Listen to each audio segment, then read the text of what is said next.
Spoilers ahead. Watch out, and take care. The movie begins with fear that has gripped the entire town, because the killer Clovehitch is turning on women. The crime happened 10 years ago, however, the killings were then suddenly halted after 10 female victims. One evening, a young boy, Tyler, gets a text message from his church mate Amy. Tyler steals the key to his father's vehicle, and he goes to Amy's house. They are located in a large parking area. She confesses her emotions for Tyler in a steamy romantic scene. Her mood changes suddenly inside the car, when she sees a bondage picture of a woman on the side of her seat. Tyler is surprised, and claims that the picture is not his. She does not believe him, and tells him to simply drive her home. He refuses to debate. One day, while reminiscing about the murdered, Tyler is staring at Amy. He questions why she is spreading BDSM fetish rumors of him being a pervert. She claims she only told one individual about the photo, but it quickly went viral.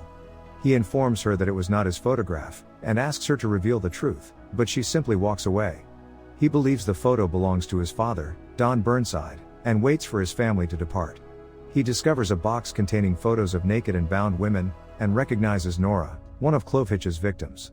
Unfortunately, his investigation is hampered when his folks arrive home. He can't sleep, because he can't stop thinking about Nora, so he searches for her on the internet. His mother Cindy worries why he is up so late, and orders him to go to bed.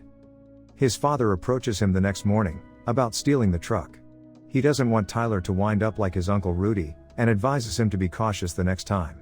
The parents have heard about the pervert rumors, and they question if he looked up the same things on the internet last night. Tyler denies all rumors, and claims he did not look up anything naughty last night. He visits his buddy Billy, who works as a car cleaner. He informs Billy that the photograph is not his, and as a result, he has found something even more shocking. He needs to speak to Billy about it, but he refuses, because he believes it is a sin. Tyler approaches an outcast and amateur Clovehitch historian, Cassie, and inquires about the rumors about him. Cassie has yet to hear anything. Tyler says that he discovered something bad, and that he needs her assistance, because she is well versed in such matters. He says he's interested in the Clovehitch murderer, and she asks why he's suddenly interested in this. He replies he simply wishes to assist the victims' families in any way he can. They mutually arrange to meet at 3 p.m. at Barbara's house, and she pledges to assist him. Later, Cassie says that Barbara used to work for the cops. She created a duplicate of each file, and recorded them all in a book. She starts informing what she knows about Clovehitch. She begins by showing a picture of the 8th victim, Erica Lytle. Clovehitch knew when Erica was alone, so he would come in, tie her up, and take a lot of photographs of her from various angles, before killing her. There isn't much left of Clovehitch, not even fingerprints or blood traces, and no proof of intercourse. There was only one length of rope. Tyler is shown a photograph of a pendant found by Cassie outside the church. Sasha Peterson, the 4th victim, owned it. Also, according to Cassie, Sasha had never attended that church, so she suspects Clovehitch is a religious member. She follows the FBI playbook. They must leverage the suspect's vulnerability in order to apprehend him. She realized he couldn't stop what he was doing because the killer was mentally insane. She is conscious that, like a fingerprint, serial killers' techniques are inextricably linked to their psychology. Everything about the entry sites, the knots he'd used to tie the victims, and the suspect leaving the Clovehitch knot in all of his victims' homes was the same. The suspect was a meticulous man, who meticulously planned everything he did, and he taunted the police by using the victims as trophies. Cassie suspects that he had not yet stopped, and that he couldn't stop killing. The next morning, Tyler goes directly to Cassie's after having coffee. They go through newspaper stories about Clovehitch. In the meantime, he has no clue his father followed him, and saw the two of them. As a result, when he arrives at his parents' home, his father confronts him about what he had seen earlier. He wants to know who the female he had been with earlier is. Tyler is puzzled as to how his father discovered the truth. He clarifies that they were simply learning together. Don chuckles, and says Tyler's mother, Cindy, should meet Cassie, and asks him to bring Cassie to their home. He is hesitant at first, but ultimately agrees. They're all eating quietly at his home. Cindy questions Cassie about her religious views. Cassie responds that she is not religious, and is an agnostic. Her father allegedly drank every Sunday, and her mother abandoned her as a kid. Don says she is the first person Tyler introduced them to, and they all laugh.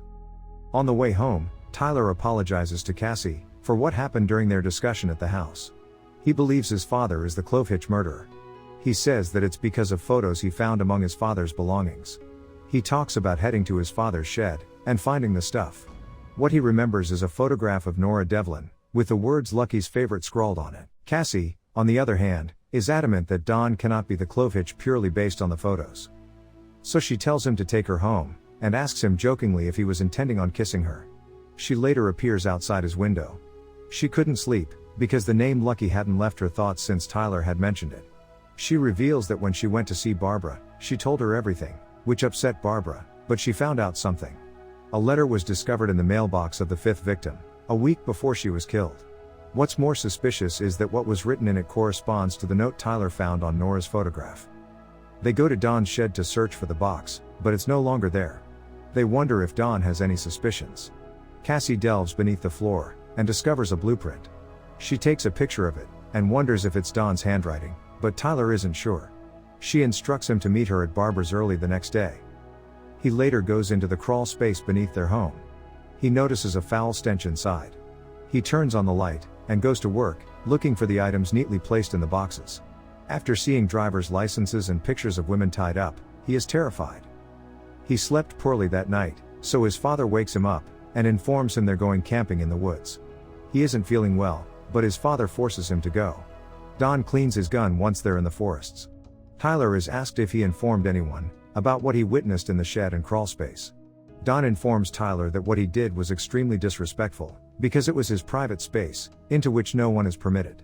Tyler is embarrassed. But then Don claims that the crates he saw belonged to his vegetative uncle Rudy, not him. He confesses to knowing his brother Rudy since they were children. When Don discovered the articles, he instructed Rudy to turn himself in. But he allegedly attempted to end himself, and Uncle Rudy is now confined to a wheelchair. Tyler inquires as to why Don still keeps the items, and he states that he did so in order to honor the victims' families. He intended to tell them the truth, but Tyler's younger sister Susie had just been born, and he made the decision to prioritize family, not wanting Tyler or his sister to endure all this. Tyler is perplexed, because everything seems to lead to Don. He also acknowledges that he should not have shielded his brother Rudy. Tyler suggests that they either turn over the proof to the authorities, or burn it. Don chooses to burn everything when they get home. Tyler departs for leadership training, and bids his family farewell. Cindy and Susie depart for vacation as well, leaving Don alone. He goes to the grocery store, and encounters a lady there, so he decides to follow her all the way home. He returns home, sets on music, and dances. Then he takes photos of himself, donning a mask and a red dress. When the doorbell rings, he changes his position to see who is outside. Since it's Cassie, he allows her in. She is searching for Tyler, but Don informs her that he is at leadership training. Cassie is perplexed as to the purpose of the camera. Her phone rings, and she appears to be on the phone with her father. Don goes to see the lady he had been following earlier that day. He walks to the side of the house, to plot his entrance, and leaves his signature knot. Then he collects his possessions, and returns to the woman's home, where she is now fast asleep on the sofa. He enters the house, and takes a seat in front of the woman donning a bonnet. He brandishes a gun at her, and demands her vehicle keys. He steals her pocketbook, and photographs her. He threatens her, threatening to have his friends find and kill her, if she informs the police. The lady trembles. He says he has to tie her, but she screams in fear. He points the gun at her, and declares that he has an unlimited supply of bullets, and is ready to use them all on her head. Fearful, the woman remains silent, and obeys his orders. They go into a room, and she binds herself up, but he isn't satisfied, so he ties her up again. He covers her mouth with a cloth, and her head with a plastic bag. Don is surprised to see Tyler, who has just come in time to assist in the woman's rescue. Tyler was scheduled to leave for leadership camp earlier. But before he departed, Cassie left a letter on his window, inviting him to meet her. They both resolve to follow Don, because he believed he will have the house to himself while his family is away. They met at Nora Devlin's old home, where Cassie tells the story of Clovehitch breaking into the house from the basement, tying her up, and murdering her. She finally confesses that Clovehitch murdered her mother. She recalls every scene vividly. It turns out that the two saw Don at the grocery store, while he was stalking the woman. They had arranged for Cassie to go inside and search for Tyler, while the boy was in another room, with a car tracker installed on his father's cell phone. They peered inside and discovered it was the home of the lady Don had followed from the market. They also spotted Don's rope, which he had left near the basement door he intended to enter through. They returned home and examined the tracker, but it was still stationary, so they went to Tyler's house first, where they found Don's phone. So they dash to the woman's home. So there's Tyler, gun aimed at his father, inquiring about the lady having breathing problems. Don is completely taken aback, now that he realizes Tyler has been tracking him the entire time. He employs reverse psychology on Tyler, in order to obtain the gun. Tyler requests that Cassie assist the lady in removing the plastic bag from her head. Cassie stands up and rushes behind Don, to get the gun on the shelf, but Don grabs her, and slams her against the wall. He attempts to persuade Tyler that Cassie is lying to him, so Tyler hands over the gun. Don then pulls the trigger, saying he's disappointed in Tyler, but there isn't any ammunition in the gun. Tyler is enraged at his father, and the two fight, but Don is stronger, and wins. Tyler gasps for air, but Cassie regains consciousness, and hits Don twice on the head with a lamp. Don collapses on the floor. Cassie is about to contact the cops, but Tyler has a better plan. Don is taken to the wilderness to die, and they make him appear to be missing, framing his death as a hunting accident while cleaning his gun. The end. Thank you for watching. Subscribe if you'd like to see more videos like this.